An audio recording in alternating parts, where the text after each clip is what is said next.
I'm in central Vietnam, a narrow strip of land where rivers carve through mountains before spilling into the South China Sea. Our journey today takes us to Hoi An. Once a bustling international port at the crossroads of cultures, it's now one of the most visited cities in the country. Vietnam has been developing at breakneck speed, but in every city, you'll still find hardworking people keeping centuries-old traditions alive. Life here is shaped by grit, labor, and a rugged landscape. And at the heart of it all are two staples that define this region's food culture: rice and fish.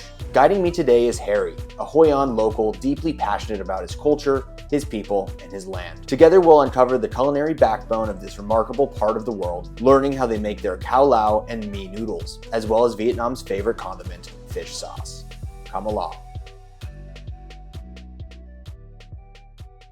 Our food journey here in central Vietnam in Hoi An starts at the rice paddies, and rice has been cultivated in Vietnam basically forever, but since 4000 BC. So we're talking 6,000 years of rice production.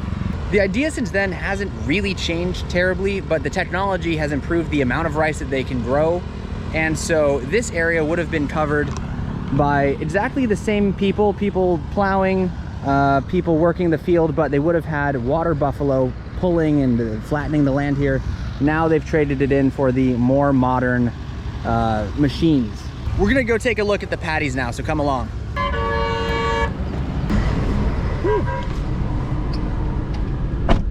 Air conditioning.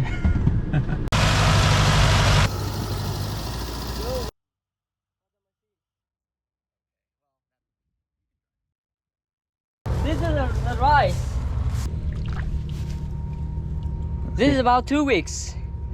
Because when they harvest the rice, the rice left over here, and then turn into the plant like this. And where is the rice? Like, where is it in the, you know what I mean? Like, where, the rice, where the rice come from? Like, no, like, where is the seed? Yeah, where's the seed? After 4 months, it's grow big like this, and this come from this up. On the top. On the top, and then blossom, and then thing. Okay. This is the disaster for the rice. The snails, and sometimes you can see one of the snails, they are eating the rice plant. We just see the machine over there. They make the rice paddy here, very flat and muddy. And then they make the rice sprout, like bean sprout, but they make the rice sprout. They're sealing them by hand. Like they put on the basket and throw them into the field. And then you eat these snails too, right? No, this is for duck and chicken. The snail for us to eat is more darker skin. That is a bit yellow, brown skin, so we don't eat them. But duck and chicken eat them. This is a snail's egg, see? Yeah. Weird. And you see they are eating the rice, right? Yeah. Now we need this machine to make the field so muddy, right? And so fine. Later they need to get the water out. Because if the water too much, when we make the rice sprout, we're sealing them. The rice seed could not stick with the land, and they're floating away. So we may lose our crop, or some is very crowded, some is super empty. So about 2 weeks later, it's not evenly, so we have to replant. Pick one by hand, replant. Wow. Sorry, I have to pause the video real quick, jump to Greece, and tell you a little bit about the partner of this video, SAFETYWING. So if you've been following this channel for a while, you might know that I'm a digital nomad, and I've actually been using SAFETYWING's nomad insurance for almost 3.5, maybe 4 years now, and it works great. With that being said, their nomad insurance is really more for emergency issues, and that's why they've come out with Nomad Insurance Complete for people who are really traveling and living life on the road. Maybe you're a digital nomad like me, maybe you travel a lot for work, maybe you just moved abroad with your family. SAFETYWING's Nomad Insurance Complete has got you covered. They now offer full comprehensive medical care, so that means you get to choose your doctors, you can choose between private or public, maybe you have maternity care, cancer treatments, whatever comes from you on the road, they've got you on that full medical care coverage. They're also bundling their travel benefits, like if your luggage gets lost or if your flight gets canceled, that all gets tossed in there. And the cool part is that the coverage is actually available in over 175 countries, so you're covered basically wherever you go. So if you're interested in Nomad Insurance Complete, make sure to check the link in the description. Just so you know, I do get an affiliate bonus if you sign up, but it's a great way to support the channel and keep me traveling around the world making these videos. And with that, thank you to SAFETYWING. Keep traveling safe, my friends, and back to the video. Next, Harry explained to me how the rice is processed on a co-op basis. Each rice paddy is generally operated by an owner, and then they do land leases to the farmers. The farmers collect their rice at harvest and bring it to a miller who processes the whole kernels to edible rice. They also collect the broken rice to feed livestock, or then to be further processed down into rice flour. The miller makes sure each person's name is written on their bags and returned accordingly. Once the rice is ready, it's either sold to businesses or kept for personal use. One of the businesses that buys this rice is run by locals like Mr. Chu. So it's about 5:30 a.m. here in Hoi An. The Vietnamese start very early, and right now we are at a Cau Lau factory, which is the start of our rice noodle journey here in Hoi An. Cau Lau is an old traditional roasted noodle handmade here in Hoi An that really symbolizes the city. So let's go check out how it's made. Cau Lau noodles are unlike any other in Vietnam, and making them is a local Hoi An tradition. Today we head to the factory of Mr. Chu, the last Cau Lau maker in Hoi An doing it the traditional way without factory machinery. Harry says Mr. Chu has only taken about 50 days off in the last 50 years, and he drinks about 1 to 2 liters of local rice wine per day. Now that is a hardcore life. Cau Lau making is an intensive process that begins with rice soaked in lye water, which is traditionally drawn from the ashes of local trees. This gives the noodles their signature chew and slightly yellow hue. After soaking, the rice is ground into a thick batter, then pressed into thin sheets. These sheets are steamed, cooled, and cut into strands before being dried in the sun. The drying stage gives the noodles their firm texture, which softens just enough when cooked, creating the hearty bite that defines Cau Lau. His clients pre-order their noodles in advance. Some pay on time, some IOU. This business isn't an exact science. Regardless of the business side, this man is holding it down for his culture, and apparently his kids are not continuing the tradition. So this is the last stand for Cau Lau noodle preparation, and it's a spectacle to see. He's now 68, 69 years old. He's the 4th generation. Keep this, tradition business going on. There's a family, and he's making Cau Lau noodles. They say Cau Lau, and this is a Chinese word. Okay. And Cau Lau. Cow is mean high, low is mean floor. Okay. So like high floor, but what does that mean for food? It's like no meaning for food at all. But when we compare to the old time, in the past, it used to serve only the upper class. And you see, the noodles, one is look alike any noodle in this world. And actually it really look alike Japanese udon noodle. A lot of people said that too. But yeah, so it's like his ancestor is like from like Japan. And then in Japan people made from wheat. However, here people started to make from rice. So that's why it turned into like this culture. Okay. So it's really mixed culture between Japanese, Chinese and Vietnamese. Because we use our local ingredients like rice, pork, minced ground, vegetables. And one thing in Vietnam, we are famous about fish roast. However, to enjoy this, people don't use fish oil at all. They use soy sauce. Oh yeah. Oh, wow. One by hand. You cannot do faster. Right. Not that, but yeah, just like this. And what is the dough made out of? Just rice. Just rice and water. Rice and water. That's it. So all the food in Vietnam, if it's not from the steamed rice, it starts with rice flour. Right. And rice flour, they don't use a very nice long kernel, but they use a broken rice like this.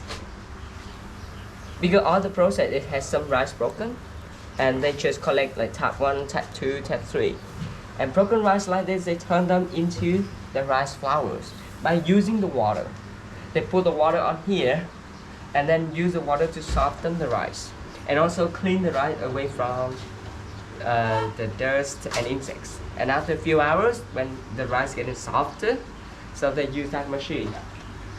Of course, before they had to do it by hand, they put the rice and water here, just like this. When I was 7 years old, 1997, my first time to saw that electric light. 1997. So before that, most of the countryside in Vietnam had no any electricity. So all the work, everything is done by hand. Right. Yeah. But nowadays we have that, and we have also made the model so easier. But back to the old school. Right. But she's still doing this by hand, like the. Yeah, this is now maybe they this still works well. So that's like let's give it Like keep it like this. Sure. If it works, don't break it. Yeah.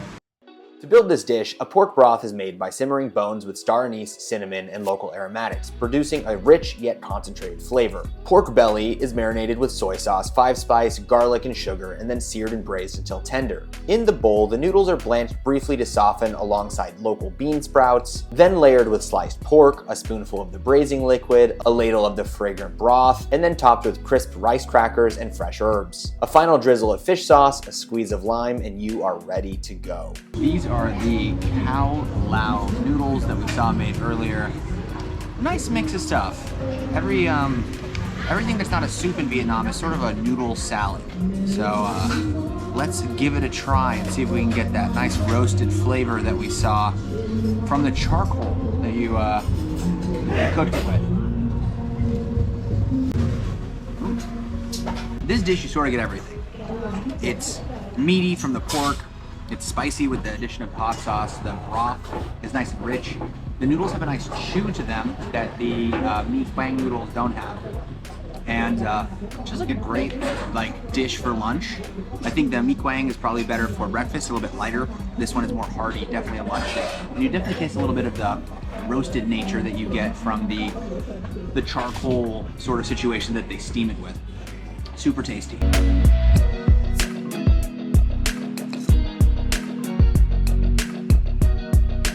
So inside this house behind me, we're gonna see how they process Mi noodles here in Vietnam. These are totally different than the Cau Lau noodles you saw.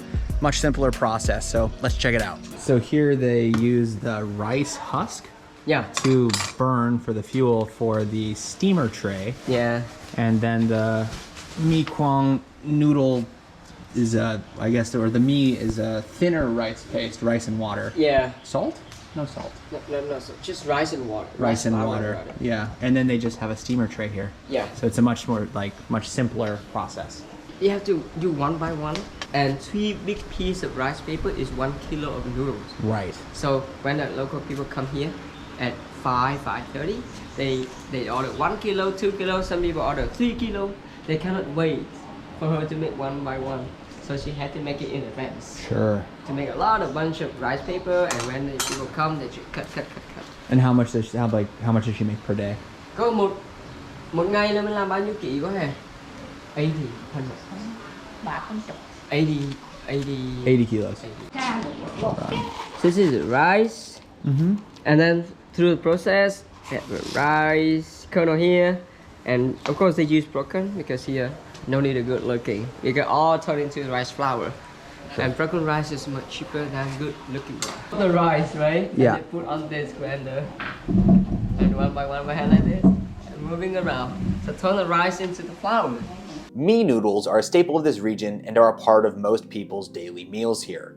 To create these springy noodles, rice is ground down into a flour and then mixed with water.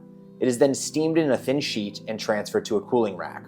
Once cool, the rice noodles are either hand-cut or put through a noodle press. The noodles are light, fresh, and bouncy, and are the perfect carb to be eaten in a nice morning bowl of soup. This is a Mi Quang. Mi is Mi noodles. The noodles is here made from rice. And this original in this region in Quang Nam province. So we are Quang people. So that's why we call this noodles is Mi Quang. And this is a breakfast food. And this is for breakfast. Or lunch or dinner. Or people can do a family food as well. How many times do you eat this per week? Oh, actually almost 2-3 times in the morning. A lot. Okay. Yeah, very often. Okay. For the Quang noodle. Perfect. Yeah. Mi Quang. Next, Harry takes me to the local dock where the river feeds into the Pacific Ocean. The dock is hectic, filled with fishermen pulling fresh hauls directly onto the land and vendors selling their morning catch. Most of the fish here are headed for the cities, but many of the early morning buyers are from local or family-run factories, especially those making that beautiful brown golden fish sauce. To start our journey in fish sauce, we are basically where the ocean meets the river here in South Hoi An. We're actually on an island right now that was connected first by a bridge built in 2015. This place is super busy, starting basically at midnight. The fishermen start catching their fish and they start offloading all of the things that they catch here for a market that opens up around 4 in the morning. You have a lot of people who work at restaurants, and then just tons of local families coming here to buy fish daily. So this is the anchovy, fresh every day. So the anchovy here we use for many options, many food, but mainly we use to make fish rolls. Okay. Yeah, so it's very simple. Fresh anchovy mixed with salt. Leave that a year and then we have fish rolls. And what about these other small, do they make fish sauce out of other fish or really just no, anchovies? Just anchovy. Oh yeah, you can see it. Oh, a lot of anchovy there. Yeah. Got it.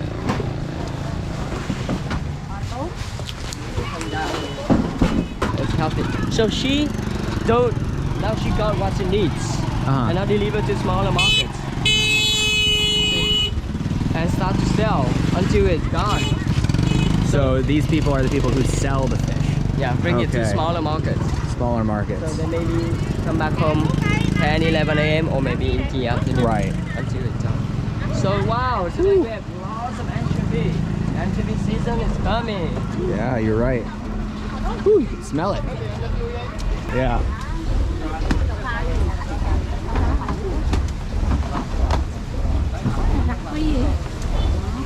About these basket boats? Oh, actually, you know, this basket boat, 99% is made by bamboo actually. Yeah. Back to the old time. And 1% is waterproof. Okay. And they use, you know, cow dung or water buffalo dung to sealing all the gaps. And then they dry it with the sun and polish it. And then they use tree sap and tree resin to make 100% waterproof. And we can use it like the boat. The reason is basket boat because it starts with by the basket and with the waterproof, and we use like a boat and go around. Right. And nowadays people still use that, you know, for moving stuff from here, from the shore to the boat and to the ocean. And actually, we say big thing to the French because since French came here, they asked tax for everything, especially with the boat. So to ignore the tax for fishing, so we make a basket boat for fishing. And when they came to attack for this, we say, excuse me, it's not a boat, it's a big basket. So now we're at the fish sauce factory. It was founded in 1980, so family run, and now they're actually expanding their business quite a bit. So let's learn about why apparently it was illegal when it started. So this is the salt storage. And we have two big provinces, like making salt. Like this. It's all salt.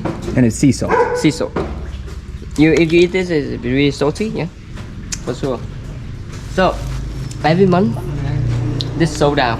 They use all of this salt. use all of this every month. Wow. Okay. And in this factory, in this workshop, it's the biggest workshop in this region. And every day they use 1 ton of anchovy. 1 ton every day. Every day. Woo. And normally 3 to 4 kilos of anchovy they mix with 1 kilo of salt. So every year almost 400 tons of anchovy they use. Okay. And which have been from the fishing market out there, so they get really fresh anchovy every day. They deliver it to here, and then people mix the anchovy and salt, and they leave on these. You see, they leave on these pot, on these jars, right? These barrels. Right. They look like wine barrels. Yeah, wine barrels, but yeah. So they live on here about a year. 1 year. Yeah, before they can get the juice. Right. And this juice is fish sauce, and just fish and salt and timing a year. Then you have and then We have a friend with us. Hello. so you can take like this and feel it.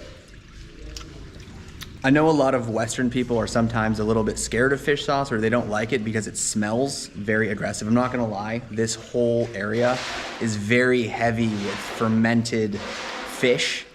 Like for most people, you're not gonna like it, but the flavor is really just salty and umami. It's a very beautiful thing. Underneath here, it had a drain like cloth. So we call this is mắm nhĩ. Mắm nhĩ? Mắm nhĩ is a drop. Okay. Yeah, so after that, after dropping all, the fish left over, the fish paste left over here, someone just come collect it for dog, chicken, or for pig. And so the numbers The are number the quality. is the price of the place. The price like 50,000 dong for 1 liter. This. Okay, so Yeah. 1 liter here is about $2 US, and this is the good quality stuff. Yeah, good quality. Right, and then you have the middle quality 40, and then this, why is this 10? Why, what, is the quality really low? It's very salty. Yeah, very, very salty. Yeah. This started in 1980 by the man, his name is Twing. So he's a fisherman. He was a fisherman, and he found his way to make the fish rolls himself. However, in 1980, he started himself here. It was illegal. The main reason, we were still communism country, and we got independent from 1975, and until 1986 is almost 11 years in real communism country. All massive rice paddies, all massive like land or factory, everything work together. And in the end, all the products, they come into the one storage. And from there, the government will share fair for everybody. So how they get? They get a ticket. A ticket to buy rice, a ticket to buy clothes, everything is ticket and should be fair and limited by that ticket. It's really good that it was really good at the beginning.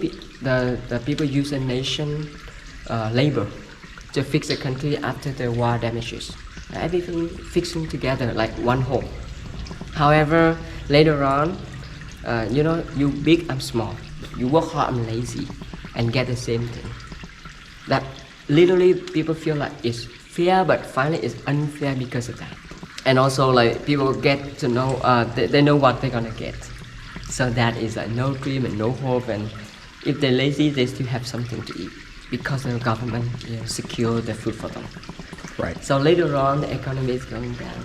Okay, so everything was centralized, Yeah. and then they were finally able to privatize. Yes, and then in 1986, we call that innovation. We call it đổi mới. We change whole system.